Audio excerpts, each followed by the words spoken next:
Hey guys, कैसे तुम लोग। आई होप तुम सब बढ़िया होंगे। तो आज ना मैं तुम्हें एक ऐसी कहानी सुनाने वाली हूँ जिसमें एक साइको किलर एक ऐसी फैमिली के पीछे पड़ जाता है जो ना तो सुन सकती है और ना ही बोल सकती है। तो यह देखना दिलचस्प होगा कि क्या वह फैमिली अपने आप को बचा पाती है या नहीं। तो इसका उत्तर तो तुम्हें वीडियो के एंड में ही पता चलेगा, तो इसीलिए तुम वीडियो को एंड तक देखना। आधे अधूरे वीडियो छोड़ के भाग मत जाना, ठीक है यारो। तो कहानी शुरू होती है एक सुनसान रास्ते थे जहाँ पर हमें एक लड़की को दिखाया जाता है जो वेन का इंतजार कर रही होती है। लेकिन तभी उसके पास एक लड़का आता है जिसका नाम ताइवन होता है। वह उस लड़की से बोलता है कि रात बहुत हो चुकी है और यहाँ पर कोई वेन भी नहीं मिलेगी। अगर तुम चाहो तो तुम मेरी गाड़ी में बैठ सकती हो, मैं तुम्हें रोड तक ड्रॉप कर दूंगा। लेकिन वह लड़की उसे मना कर देती है। वो बोलती है कि मैं चली जाऊंगी और यह बोलकर वो थोड़ी आगे जाती है। लेकिन तभी उसको अचानक से उस वेन में से एक आदमी की आवाजें आती है। वो आदमी बोलता है कि हेल्प मी, प्लीज मुझे बचाओ। और वह लड़की धीरे धीरे उस वेन की तरफ बढ़ती है। वो देखती है कि उस वेन में एक जख्मी आदमी पड़ा हुआ है जिसके पेट में से काफी खून निकल रहा है। वो देखने के लिए वेन में जाती है। तभी अचानक से ताइवन उसे वेन के अंदर खींच लेता है और बाहर से वेन को लॉक कर देता है। और ये सीन यहीं पर कट होता है और फिर हमें उसी जगह पर पुलिस ऑफिसर्स को दिखाए जाते हैं जो खुद ताइवन ने बुलाए थे फोन लगाकर। ताइवन यहाँ पर पुलिस ऑफिसर को झूठ बोलता है कि मैं यहाँ से गुजर रहा होता तभी दो लड़के इन दोनों लड़कियों को मार रहे होते हैं और उन दोनों लड़कों ने मुंह पर मास्क लगा रखा होता है। दरअसल मैं यहाँ पर तुम्हें बता दूं कि ताइवन की एक खास बात होती है, वह लोगों को झूठ इस तरीके से बोलता था कि कोई भी उसकी बातों पर यकीन कर ले।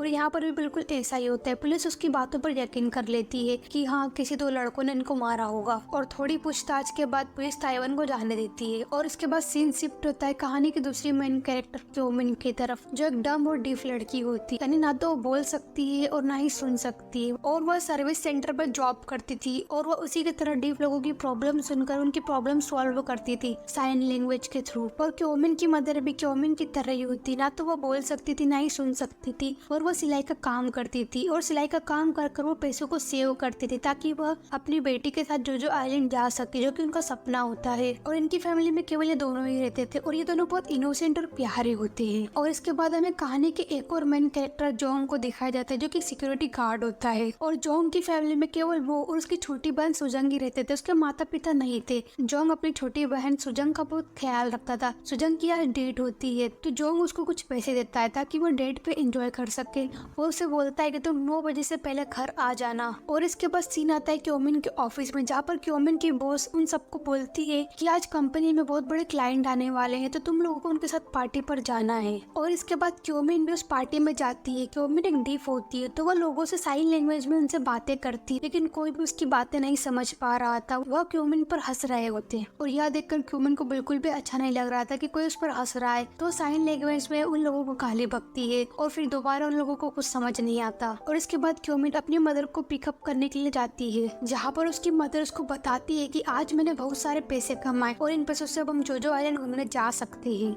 और इसके बाद क्योमिन अपनी मदर को बोलती है कि आप घर की तरफ जाओ, मैं गाड़ी को पार्क कर आ रही हूँ। और यहाँ पर क्योमिन अपनी मदर को सुनसान रास्ते पर छोड़कर गाड़ी पार्क करने के लिए चली जाती है। लेकिन उसी वक्त हमारे भाई साहब ताइविन यानी वो साइको किलर अपने नए शिकार का इंतजार कर रहा होता है। तभी उसकी नजर क्योमिन की मदर पर जाती है जो सुनसान रास्तों पर अकेले चल रही होती है। तो वो अपनी गाड़ी में से हथियार निकाल कर क्योमिन की मदर का पीछा करता है। लेकिन तभी ताइवन की नजर सुजंग पर पड़ती है जो डेट से वापस आ रही होती है। और फिर यहाँ पर ठर के ताइवन सोचता है कि किसी बूढ़ी औरत को मारने से अच्छा है मैं किसी यंग लड़के को अपना शिकार बनाऊं। तो वह तेजी से सुजंग की ओर दौड़ता है और उसके पेट में चाकू से हमला कर देता है। दूसरी तरफ हमको जोंग को दिखाया जाता है जो अपनी बहन का इंतजार करता है। वो उसको कॉल भी करता है लेकिन सुजंग की तरफ से कोई जवाब नहीं आता तो वह उसको बाहर ढूंढने के लिए चले जाता है। और इधर ताइवन सुजंग के पेट में चाकू से हमला कर देता है और किसी सुनसान रास्ते पर उसे रख कर अपनी गाड़ी में आता है बड़ा हथियार लेने के लिए ताकि वो उसे बड़े हथियार से मार सके, क्योंकि तभी उसके साइको दिमाग को चैन मिलेगा। लेकिन तभी उसी रास्ते से क्योमिन भी अपने घर की ओर जा रही होती है। तभी उसके सामने एक सिंडल गिरती है और उस जगह से आवाज आ रही होती है, प्लीज मुझे बचाओ, मेरी मदद करो। क्योमिन यह देखने के लिए उस साइड जाती है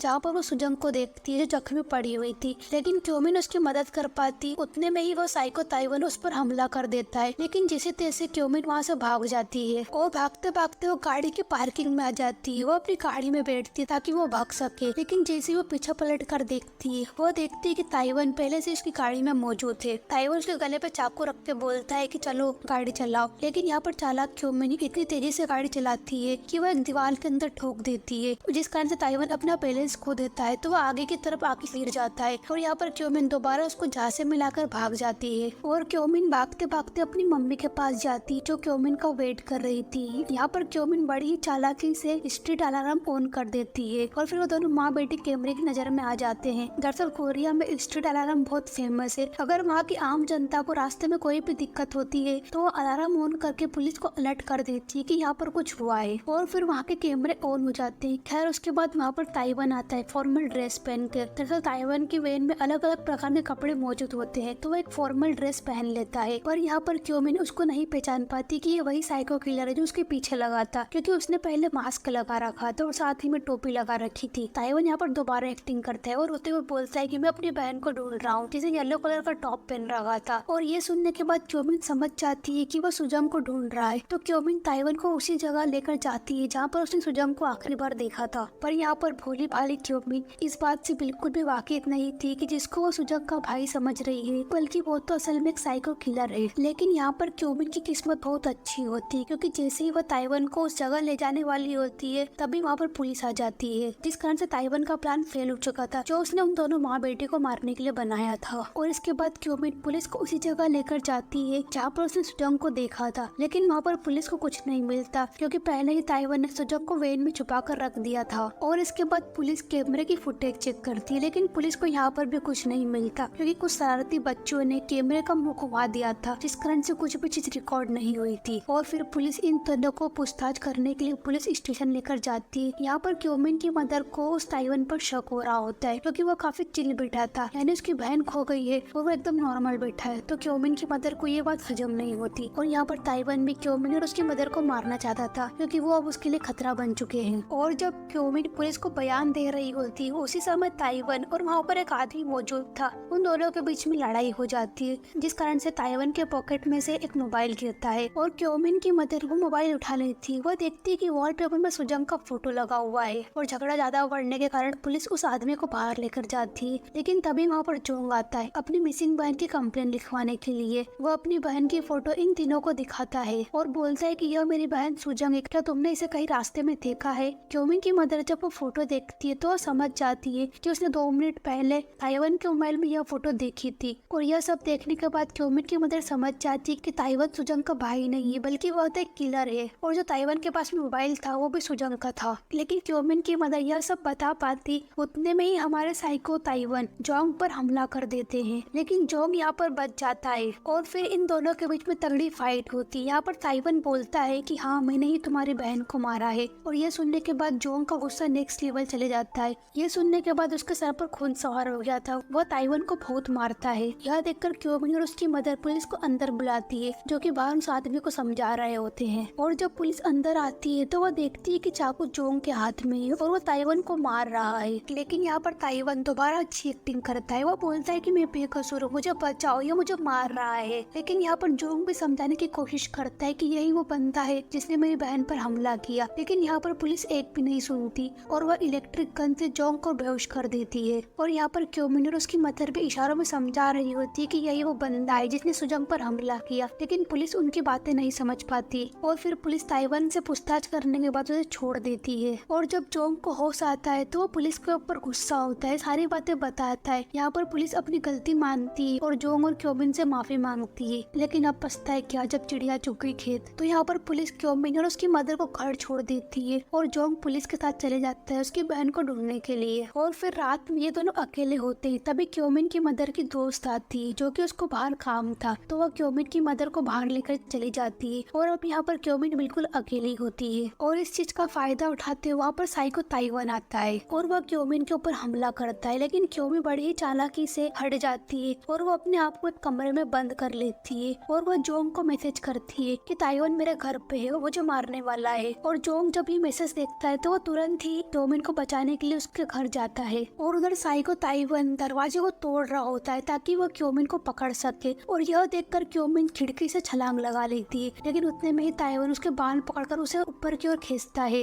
लेकिन क्योमिन अपने नाखूनों से ताइवान के हाथों को जख्मी कर देती, जिस कारण से ताइवान के हाथों में से क्योमिन छूट जाती है और क्योमिन नीचे की ओर एक फोम जैसे गद्दी के ऊपर गिर जाती है, जिस कारण से उसको चोट नहीं लगती। और जब ताइवान यह सब देखता है तो उसको बहुत गुस्सा आता है। उसका साइको दिमाग बोलता है कि मैं बार बार इसको मारने की कोशिश कर रहा हूँ, लेकिन किसी न किसी तरीके से बच जाती है। और अब ताइवान के सर पर खून सवार हो गया था क्योमिन का। वो उसे किसी भी हालत में मारना चाहता था और अब ये मारामारी को वो एज ए गेम की तरह देख रहा था। और अब उसका साइको दिमाग क्योमिन को मारना चाहता था ताकि वो गेम में जीत जाए। और यहाँ पर क्योमिन अपनी जान बचाने के लिए तेजी से भागती है। ताइवान भी उसका पीछा करता है और जोंग इन दोनों को भागते हुए देख लेता है तो जोंग भी ताइवान का पीछा करता है। यानी क्योमिन के पीछे ताइवान, ताइवान के पीछे जोंग। Is too much fun. यानी इन तीनों के बीच में रेस लगती है कि कौन किसको पहले पकड़ेगा। और क्योमिन भागते भागते रास्ते के एंड में आ जाती है, यानी आगे जाने का कोई रास्ता नहीं था। और फिर ताइवान भी क्योमिन को पकड़ लेता है। ताइवान क्योमिन को मारने ही वाला होता है, लेकिन तभी वहाँ पर जोंग आता है। और ताइवान ये अच्छे से जानता था कि जोंग से वो फाइट नहीं कर सकता, क्योंकि अगर उससे फाइट होगी तो कुटाई तो ताइवान की ही होनी है। तो इस कारण से ताइवान अपने ही गर्दन पर चाकू रखकर बोलता है कि अगर तुमने आगे बढ़ने की कोशिश की तो मैं अपने आप को मार लूंगा। इस वजह से तुम ये कभी नहीं पता कर पाओगे कि तुम्हारी बहन कहाँ है। साथ ही में ताइवान जोंग को ऑप्शन देता है कि तुम या तो क्योमिन को बचा लो या फिर अपनी बहन को। साथ ही में ताइवान बोलता है कि तुम जल्दी डिसाइड करो, क्योंकि अगर तुमने देरी करी तो तुम्हारी बहन दर्द के कारण मर सकती है। यहाँ पर जोंग क्योमिन को भी बचाना चाहता था, लेकिन कंडीशन ही ऐसी थी कि उसको अपनी बहन को चूज करना पड़ा। और फिर यहाँ पर ताइवान जोंग को वो एड्रेस दे देता है जहाँ पर उसने सुजंग को छुपा कर रखा था। एड्रेस मिलने के बाद जोंग क्योमिन को वहीं अकेला छोड़कर अपनी बहन को ढूंढने के लिए चले जाता है। और जब जोंग उस एड्रेस पर पहुँचता है तो वो देखता है कि यह तो क्योमिन का घर है। वो समझ जाता है कि ताइवान ने उसको बेवकूफ बनाया। साथ ही में जोंग को गिल्ट फील हो रहा था, ना तो वो अपनी बहन को ढूंढ सका और साथ ही में उसने भोले भाले क्योमिन को भी खतरे में डालकर यहाँ आ गया। और फिर तभी वहाँ पर क्योमिन की मदर आती है। वो घर की हालत देखकर वो समझ जाती है कि यहाँ पर ताइवान आया था।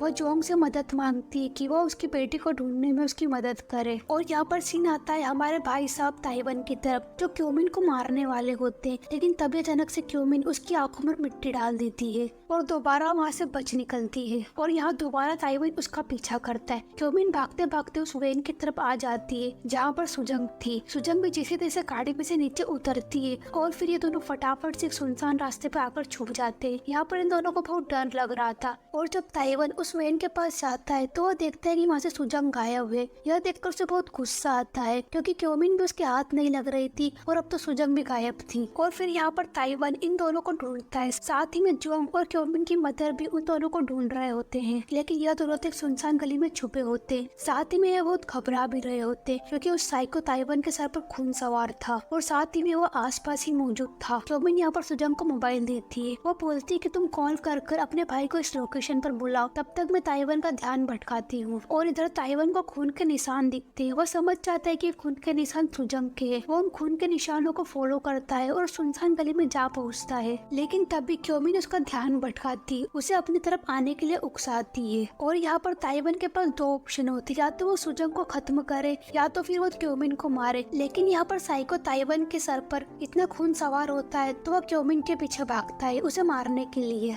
और फिर क्योमिन शहर की तरफ भागती है ताकि उसको कोई मदद मिल सके, और ताइवान भी उसके पीछे पीछे भागता है। इतनी बिजी रोड होने के बावजूद भी ताइवान उसका पीछा नहीं छोड़ता। और यहाँ पर साइको ताइवान क्योमिन को किसी भी हालत में मारना चाहता था, क्योंकि तभी उसके साइको दिमाग की जीत होगी। और क्योमिन भागते भागते एक बिजी मार्केट में आ जाती है। उसको लगता है कि ताइवान इन लोगों के बीच में मुझे नहीं मारेगा, लेकिन ताइवान वहाँ पर भी उसके पीछे आ जाता है। यहाँ पर क्योमिन आसपास के लोगों को साइन लैंग्वेज के थ्रू यह बताती है कि यह एक साइको किलर है, लेकिन कोई भी उसकी बात नहीं समझ पाता और उसे एक पागल समझती। इस चीज का फायदा उठाते हुए ताइवान उसके करीब आता है, लेकिन क्योमिन चाकू निकाल लेती है। जब आसपास के लोग क्योमिन के हाथ में चाकू देखते हैं तो वो डर जाते हैं। और यहाँ पर ताइवान उन लोगों को बताता है कि यह मेरी छोटी बहन है और ये मेंटली डिस्टर्ब है, तो तुम लोग इसे पकड़ने में मेरी मदद करो। वहीं पर कुछ आर्मी ऑफिसर होते हैं तो वो क्योमिन को पकड़कर ताइवान के पास छोड़ देते हैं। यहाँ पर मासूम क्योमिन उनको इशारों में बताती है, अपना दुख प्रकट करती है, लेकिन कोई भी उसकी बात नहीं समझ पाता। वहीं पर ताइवान बोलता है कि तुम्हारी मदद कोई नहीं करेगा, क्योंकि तुम गूंगी हो, तुम बहरी हो। और अब मासूम क्योमिन को उसके बचने के रास्ते नहीं दिख रहे थे, तो वो अपनी जान की भीख मांगती है। वो साइन लैंग्वेज में ताइवान को बोलती है कि मुझे मत मारो, मैं जीना चाहती हूँ, मैं शादी करना चाहती हूँ, मेरे बहुत सारे सपने हैं, मैं उसे पूरा करना चाहती हूँ, मैं अपनी माँ के साथ पूरी दुनिया घूमना चाहती हूँ, प्लीज मुझे छोड़ दो, मैं किसी को नहीं बताऊंगी तुम्हारी सच्चाई। और वो रोती है, वो हाथ जोड़कर उससे भीख मांगती है अपनी जान की। और गाइस मैं पर्सनली बताओ तो मुझे ये सीन बहुत अच्छा लगा था, क्योंकि जब क्योमिन बोल रही होती ना तो एक पर्सनली कनेक्ट फील होता है। मतलब वो इतनी अच्छी एक्टिंग करती है,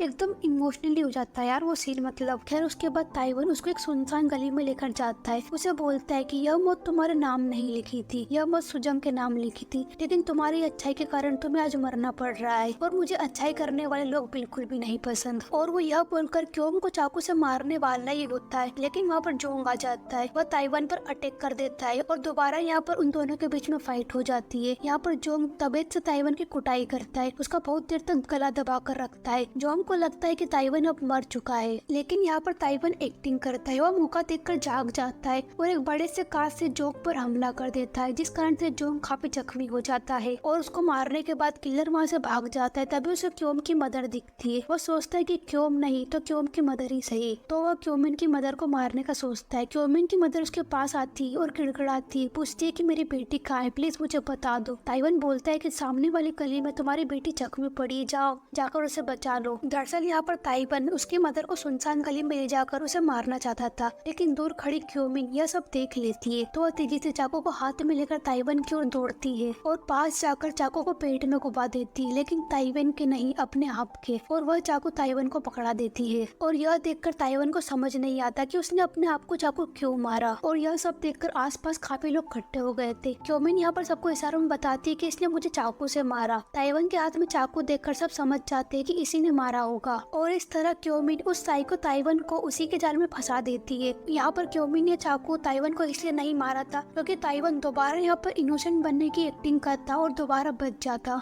और फिर यहाँ पर ताइवन बुरी तरीके से फंस जाता है। ताइवन के हाथ में चाकू देखकर वहाँ आसपास बहुत सारे आइस विटनेस बन चुके थे कि इस लड़के ने इस लड़की को मारा है, और अब ताइवन उस डिसेबल लड़की से माइंड गेम में हार गया था। और ये हार ताइवन को बिल्कुल भी बर्दाश्त नहीं हो रही थी। साथ में ही पुलिस ताइवन को आसपास से चारों तरफ घेर लेती है और क्योमिन ताइवन की यह हालत देखकर उस पर हंसती है, और यह देखकर ताइवन को बहुत गुस्सा आता है। वह गुस्से में क्योमिन को मारने के लिए बढ़ता है, लेकिन तभी सारे पुलिस ऑफिसर ताइवन को बंदूक से मार देते हैं और ताइवन यहाँ पर क्योमिन को देखते देखते अपना दम तोड़ देता है। और ताइवन को ये बात बिल्कुल भी बर्दाश्त नहीं हो रही थी कि वो एक डिसेबल लड़की से हार गया। और साथ ही में मूवी के एंड में दिखाया जाता है कि क्योमिन और उसकी मदर साथ ही में जोंग और सुजंग ये जोजो आइलैंड पे एंजॉय करते हैं, और इसी के साथ ये मूवी एंड होती है। तो दोस्तों मैं तुम्हें एक बात बताना चाहूंगी, डायरेक्टर ने हमें ये कहीं पर भी नहीं बताया कि आखिर ताइवन के पास्ट में ऐसा क्या हुआ था जिस कारण से वो साइको किलर बना, लेकिन डायरेक्टर ने हमें कई बार हिंट जरूर दी है, जिससे हमें ये पता चलता है कि ताइवन उन्हीं लड़कियों को शिकार बनाता था जो अपनी लाइफ में बहुत ज्यादा खुश है। यहाँ पर यह भी हो सकता है कि ताइवन के माता पिता के बीच में कुछ ऐसा हुआ था जिस कारण से ताइवन मेंटल डिस्टर्ब हो गया था। साथ ही में हमें यह कहानी बहुत कुछ सिखाती है। यह हमें बताती है कि हमारे सामने कितना भी स्ट्रॉन्ग आदमी क्यों ना खड़ा हो, हमें कभी भी अपने आप को वीक नहीं समझना चाहिए, कभी भी हार नहीं मानना चाहिए। जिसे क्योमिन ना ही बोल सकती थी ना ही सुन सकती थी, लेकिन उसने हार नहीं मानी, अपने आप को हमेशा बचाने की कोशिश की, जो हमें यह समझाता है कि अगर आप अपने आप को स्ट्रॉन्ग समझते हो तो आप स्ट्रॉन्ग हो, और अगर अपने आप को आप वीक समझते हो तो फिर आप वीक ही हो। एनीवे गाइस, आई होप तुम्हें यह वीडियो पसंद आई होगी, और अगर